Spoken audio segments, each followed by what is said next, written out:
BRS MLC Kalvakuntla Kavitha తాజాగా ఇచ్చిన ఒక పాడ్కాస్ట్లో పవన్ కళ్యాణ్ గురించి కొన్ని వ్యాఖ్యలు చేశారు. ఆ వ్యాఖ్యలు కూడా యాంకర్ అడిగిన ప్రశ్నకి మాత్రమే ఆవిడ సమాధానం చెప్పారు. అంటే పొలిటీషియన్గా పవన్ కళ్యాణ్ పైన మీ ఒపీనియన్ ఏంటి అన్న ప్రశ్నకు పవన్ కళ్యాణ్ అన్ఫార్చునేట్గా ఏపీకి డిప్యూటీ సీఎం అయ్యారు. ఆయన ఒక సీరియస్ పొలిటీషియన్గా నాకు ఎప్పుడూ అనిపించలేదు. ఎందుకంటే ఆయన చేగువీరా ఫాలోవర్ని, నేను ఒక వామపక్షవాదిని అని చెప్పుకునే ఆయన ఇప్పుడు బీజేపీ వాదాన్ని ఎలా సపోర్ట్ చేస్తున్నారు, ఆయన వ్యాఖ్యల్ని ఆయనే కాంట్రడిక్ట్ చేసుకుంటారు ఎప్పుడు, అందుకని ఎప్పుడు నాకు ఆయన ఒక సీరియస్ పొలిటీషియన్గా అనిపించలేదు అని చెప్పి తన ఒపీనియన్ని కవిత చెప్పడం జరిగింది. అయితే ఈ వ్యాఖ్యలపై పెద్ద దుమారమే రేగింది. ఇప్పుడు ముఖ్యంగా జన సైనికులు దీనిపై వార్ ప్రకటించారు. జనసేన సోషల్ మీడియా ఈ విషయంలో గట్టిగా స్పందిస్తోంది.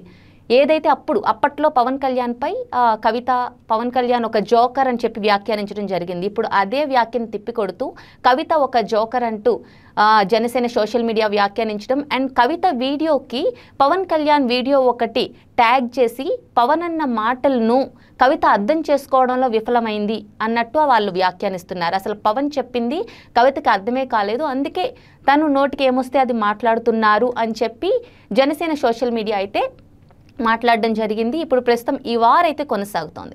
అయితే ఒక్కసారి మనం జనసేన ఏదైతే కవితకి ఆన్సర్ ఇచ్చిందో మనం ఆ వీడియోని ఒకసారి మనం చూసుకుంటే, జనసైనికులు ట్యాగ్ చేసిన వీడియో వచ్చి గతంలో పవన్ కళ్యాణ్ ఒక ఇంగ్లీష్ ఛానల్కి ఇచ్చిన వీడియో అది. అందులో పవన్ కళ్యాణ్ ఏం చెప్పారంటే, ఎప్పుడు కూడా హిందీ ఇంపోజ్ చేసి నేర్చుకోమని చెప్పకూడదు, లాంగ్వేజ్ అనేది చాయిస్. అది హిందీ అయినా అవ్వచ్చు, తమిళ అయినా అవ్వచ్చు, ఇంగ్లీష్ అయినా అవ్వచ్చు, ఏదైనా అవ్వచ్చు, ఇష్టపడి నేర్చుకోవాలి తప్ప అది ఒక చాయిస్గా ఉండాలి తప్ప దాన్ని ఇంపోజ్ చేసి రుద్దకూడదు అని చెప్పి తమిళనాడు వాళ్ళు ఏమైతే చెప్తారో అదే విషయాన్ని పవన్ కళ్యాణ్ చెప్పడం జరిగింది. కానీ జనసేన ఆవిర్భావ సభలో పవన్ మాట్లాడింది వేరు. హిందీ నేర్చుకుంటే తప్పేంటి, మీ సినిమాలు అలాంటప్పుడు హిందీలో డబ్ చేయొద్దు, హిందీ వాళ్ళ డబ్బులు కావాలి కానీ మీకు హిందీ భాష వద్దా అని చెప్పి చాలా ఘాటుగా ఆయన మాట్లాడడం జరిగింది. అలా మాట్లాడడం వల్లే ఏదైతే తమిళనాడులో దళపతి విజయ్ కూడా మీరు నోరు అదుపులో పెట్టుకోండి, ఏదైనా మాట్లాడినప్పుడు ఆలోచించండి అని చెప్పి పవన్కి చెప్పడం జరిగింది. అలాగే స్టాలిన్ కూడా పవన్ కళ్యాణ్ గారు మా ఉద్దేశాలు మీకు అర్థం కావట్లేదు, మేము ఇప్పుడు హిందీని అపోజ్ చేయలేదు, అయితే దాన్ని మా మీద రుద్దొద్దు, మమ్మల్ని ఇంపోజ్ చేయొద్దు హిందీ విషయంలో అనేది మేము చెప్పాం, అసలు ముందు మా ఉద్దేశం మీరు అర్థం చేసుకోవడానికి ప్రయత్నించండి అని చెప్పి స్టాలిన్ కూడా స్పందించడం జరిగింది. అంటే సీఎం స్థాయిలో ఉన్న వ్యక్తి కానీ లేదంటే విజయ్ కానీ స్పందించడానికి కారణం పవన్ ఏదైతే జనసేన ఆవిర్భావ సభలో మాట్లాడింది పూర్తిగా జనసైనికులు ఏదైతే ట్యాగ్ చేశారో కవిత వీడియోకి దానికి విరుద్ధంగా ఉంది. పవన్ కళ్యాణ్ ఎప్పుడైతే హిందీని సపోర్ట్ చేస్తూ కాకుండా దాన్ని ఇంపోజ్ చేయొద్దు అని చెప్పి మాట్లాడారో ఆ వీడియోని ట్యాగ్ చేశారు, కానీ ఆవిర్భావ సభలో ఏదైతే మాట్లాడారో ఆ వీడియోని ట్యాగ్ చేయలేదు. ఇక్కడ మెయిన్ క్వశ్చన్ ఎందుకు అది ట్యాగ్ చేయలేదు అంటే, ఒకవేళ కవిత ఈ వ్యాఖ్యలు చేశారు అంటే ఆ వీడియోని చూసి కవిత వ్యాఖ్యలు చేస్తుండొచ్చు కదా, ఎందుకంటే అదే లేటెస్ట్ వీడియో కాబట్టి పవన్ తన వ్యాఖ్యలను కాంట్రడిక్ట్ చేసుకుంటారు. అంటే ఒక సభలో మాట్లాడింది ఇంకో సభలో మాట్లాడట్లేదు, లేదంటే ఎలక్షన్ ముందు మాట్లాడింది ఎలక్షన్ తర్వాత మాట్లాడట్లేదు అనేది కవిత ఉద్దేశ్యం అని చెప్పి కూడా కొంతమంది మాట్లాడుతున్న మాట. అయితే ఒకసారి మనం కవిత వ్యాఖ్యల్ని ఒకసారి చూద్దాం 1 by 1. సో కవిత మాటల్లో ఎంతవరకు నిజం ఉందో కూడా ఒకసారి పరిశీలించే ప్రయత్నం చేద్దాం. ఫస్ట్, అన్ఫార్చునేట్గా డిప్యూటీ సీఎం అయ్యారు అని చెప్పారు. అన్ఫార్చునేట్గా అంటే దురదృష్టవశాత్తు అనుకోవచ్చు, లేదంటే అనుకోకుండా అని అనుకోవచ్చు. ఎందుకంటే మొత్తం అలయన్స్లో ఉన్నారు కాబట్టి ఆయన డిప్యూటీ సీఎం అవ్వడానికి ఇది ఒక అన్ఫార్చునేట్గా జరిగింది, అనుకోకుండా జరిగింది అనే ఉద్దేశంలో ఆవిడ అని ఉండొచ్చు. లేదు, ఆవిడ అనింది దురదృష్టవశాత్తు అయ్యుంటే అది ఆమె ఒపీనియన్, సో అది వదిలేద్దాం.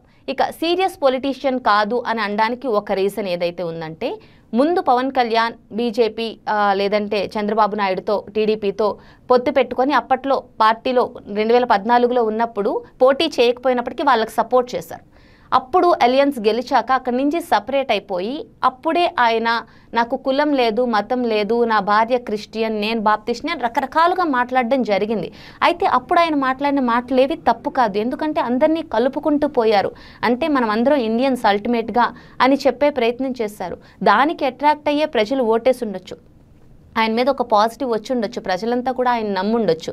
కానీ ఎప్పుడైతే చంద్రబాబు నాయుడు అరెస్ట్ అయ్యారో అప్పుడు మేము మళ్ళీ అలియన్స్ పెట్టుకుంటున్నామని చెప్పారు. అది కూడా ఎవరూ తప్పు పట్టలేదు.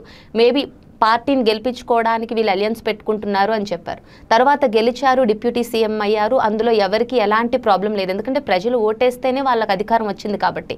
కానీ ఎప్పుడైతే ఆయన డిప్యూటీ సీఎం అయ్యారో అప్పటి నుంచి కాషాయ వస్త్రాలు ధరించి సనాతన ధర్మం అంటూ మాట్లాడడం అనేది చాలా మందికి రుచించడం లేదు. అంటే పవన్ కళ్యాణ్ ఇంతకుముందు అలా లేరు కదా, ఇప్పుడు ఎందుకు అలా మాట్లాడుతున్నారు?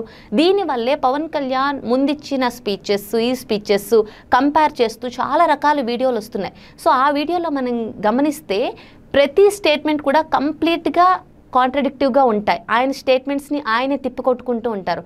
ఒకప్పుడు అందరూ ఒకటే అని చెప్పిన ఆయన ఇప్పుడు సనాతన ధర్మమే ఇంపార్టెంట్ అని చెప్తున్నారు.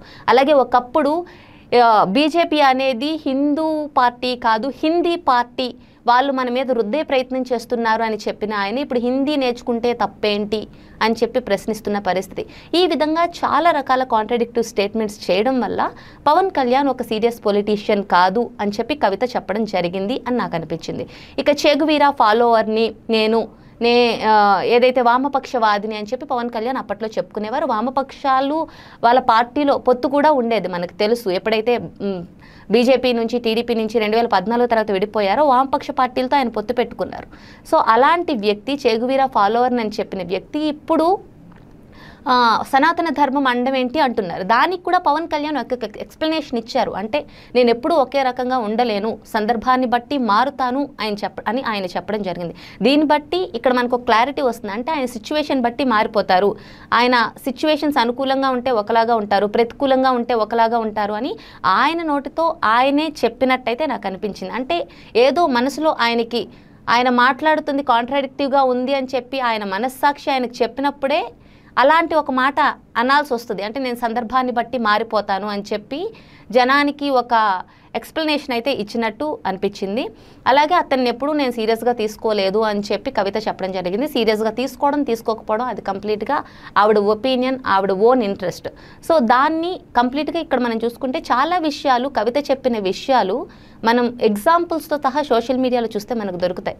పవన్ కళ్యాణ్ ప్రతిసారి కూడా కాంట్రడిక్టివ్ స్టేట్మెంట్స్ ఇస్తారు. ఎప్పుడు ఒక మాట మీద ఆయన నిలబడలేదు. ఆయన 10th క్లాస్ ఇక్కడ చదివానంటారు, అక్కడ చదివానంటారు. ఆయన పుట్టుక గురించి నేను అక్కడ పుట్టాను, ఈ ఊర్లో పుట్టాను, ఆ ఊర్లో పుట్టానని చెప్తూ ఉంటారు. ఇవన్నీ వీడియోలు చాలా రకాలుగా అంటే కామెడీ చేసుకుంటున్న పరిస్థితి జనాలు.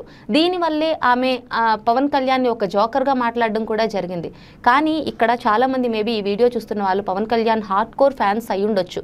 కానీ ఒకసారి కవిత చేసిన వ్యాఖ్యలని కాదు, ఇప్పుడు ఏవైతే పాయింట్స్ మనం చెప్పామో అవి ఒకసారి మనం కూర్చొని ఒక 5 minutes ఆలోచించి నిజంగా పవన్ కళ్యాణ్ గతంలో ఏం మాట్లాడారు, ఇప్పుడేం మాట్లాడారు అనేది మనం ఒకసారి కంపేర్ చేసుకుంటే మనం ఎంత Pawan Kalyan hard cores fans అయినప్పటికీ కూడా కరెక్టే కదా అని ఒక 0.1% అయినా మనకు అనిపిస్తుంది. అంటే ఏంటి, ఒక స్టేట్మెంట్కి ఎక్కడ రిలేటబుల్గా లేదు.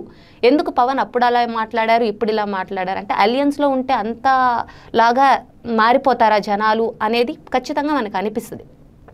ఎందుకంటే చాలా విషయాలు 33,000 మంది అమ్మాయిలు తప్పిపోయారు అని చెప్పారు. దాని గురించి ఇప్పటి వరకు ఎలాంటిది కూడా ఆయన అధికారంలోకి వచ్చాక మాట్లాడలేదు. సుగాలి ప్రీతి గురించి అప్పట్లో అంత గట్టిగా మాట్లాడిన ఆయన తర్వాత ఏమీ మాట్లాడలేదు. మనం చూసుకుంటే తిరుమల లడ్డూ గురించి అంత ఇష్యూ చేసి తర్వాత అది ఒక తప్పుగా ఒక ఎలిగేషన్ అని తెలిసాక ఏ ఒక్కరు కూడా పెద్దగా ఎక్స్ప్లెనేషన్ ఇచ్చుంటారు, సారీ చెప్పుంటారు. కానీ అంటే అప్పుడు జరిగినప్పుడు చేసినంత ఇష్యూ అది కాదు అని తెలిసాక ఎక్కడా మీడియాలో దాన్ని ప్రచారం చేయలేదు. ఓకే, తప్పు జరిగిపోయింది, తప్పుగా ఒక ఎలిగేషన్ వేసామని చెప్పింది జరగలేదు. దీని గురించి ఆ పార్టీ వాళ్ళు చెప్పుకుంటున్నారు, ఓకే. కానీ మీడియా కూడా దీని మీద ఖచ్చితంగా స్పందించాల్సిన అవసరం ఉంది. తప్పు జరిగింది అని చెప్పినప్పుడు తర్వాత అది జరగలేదు అని ప్రూవ్ అయ్యాక జరగలేదు అని కూడా మీడియా అంత గట్టిగానే చెప్పాల్సిన అవసరం ఉంది. కానీ ఇప్పుడు ఆ రకంగా లేదు మనం చూసుకుంటే.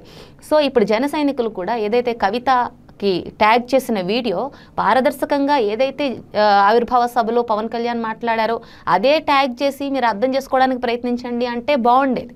అంతేగాని ఆయన ఏదో ఇంగ్లీష్ ఛానల్కి ఇచ్చిన ఇంటర్వ్యూలో హిందీని సపోర్ట్ చేస్తూ కాకుండా అపోజ్ చేస్తూ మాట్లాడిన మాట, ఈ హిందీని మా మీద ఇంపోజ్ చేయొద్దు, లాంగ్వేజ్ అనేది చాయిస్ అని చెప్పిన వీడియోని కవిత వీడియోకి ట్యాగ్ చేసి జన సైనికులు సమాధానం చెప్పడం కొంచెం వాళ్ళ అసమర్థతకు ఒక నిదర్శనంగా అయితే కనిపిస్తోంది. ఒకవేళ ఒక ఫైట్ పారదర్శకంగా చేద్దాం అనుకున్నప్పుడు ఆవిడంతా స్ట్రైట్ ఫార్వర్డ్గా మాట్లాడిందో మనం కూడా అంతే స్ట్రైట్ ఫార్వర్డ్గా అంత జెన్యూన్గా ప్రూఫ్స్ చూపించి మనం సమాధానం చెప్తే కొంత కన్విన్సింగ్గా ఉంటుంది. ఎందుకంటే మేబీ జన సైనికులు పెట్టిన వీడియో జనసేనను ఫాలో చేస్తున్న వాళ్ళకి, లేదంటే పవన్ కళ్యాణ్ ఫాలో చేస్తున్న వాళ్ళకి నచ్చొచ్చు. అలాగే కవిత చెప్పిన మాటలు జనసేన అంటే ఇష్టం లేకపోయిన వాళ్ళు, లేదంటే వైఎస్ఆర్సీపీ వాళ్ళు, వీళ్ళకి నచ్చొచ్చు. కానీ కొంతమంది ఉంటారు న్యూట్రల్గా, వాళ్ళు మాత్రం ఫ్యాక్ట్స్ ఏంటి అదే చూస్తారు. సో ఆ ఫ్యాక్ట్స్ని బట్టే నెక్స్ట్ ఓటేసే పరిస్థితి ఉంటుంది. కాబట్టి ఎప్పుడైనా ఇలాంటి ఫైట్ జరిగినప్పుడు ఫ్యాక్ట్స్ మాత్రమే మాట్లాడుకోవాలి. వాస్తవాలు కాకుండా కప్పిపుచ్చే ప్రయత్నం చేస్తే ఓటర్ ఎప్పుడు అంత తెలివి తక్కువడు కాదు. ఖచ్చితంగా ప్రతి ఒక్కటి దాన్ని గమనించే ఓటు వేసే పరిస్థితి ఉంటుంది. అదే జరిగింది మనం చూసుకుంటే మొన్న ఎలక్షన్స్లో. నెక్స్ట్ ఎలక్షన్స్లో కూడా అదే జరుగుతుంది. ఓట్ అనేది చాలా సైలెంట్గా వేసేస్తారు. సో ఇలాంటివి మనం ఇప్పుడు ఈ 5 years కప్పిపుచ్చొచ్చు, కానీ ఈ 5 years తర్వాత కప్పిపుచ్చే ప్రయత్నం చేసినా ఎవరు వినే పరిస్థితి ఉండదు. కాబట్టి ఇలాంటి వార్స్ జరిగినప్పుడు మాత్రం ఖచ్చితంగా రియాలిటీ మాట్లాడుకుంటే బాగుంటుంది అనేది నా ఒపీనియన్. మీకేమనిపిస్తుందో కామెంట్స్ ద్వారా తెలియజేయండి.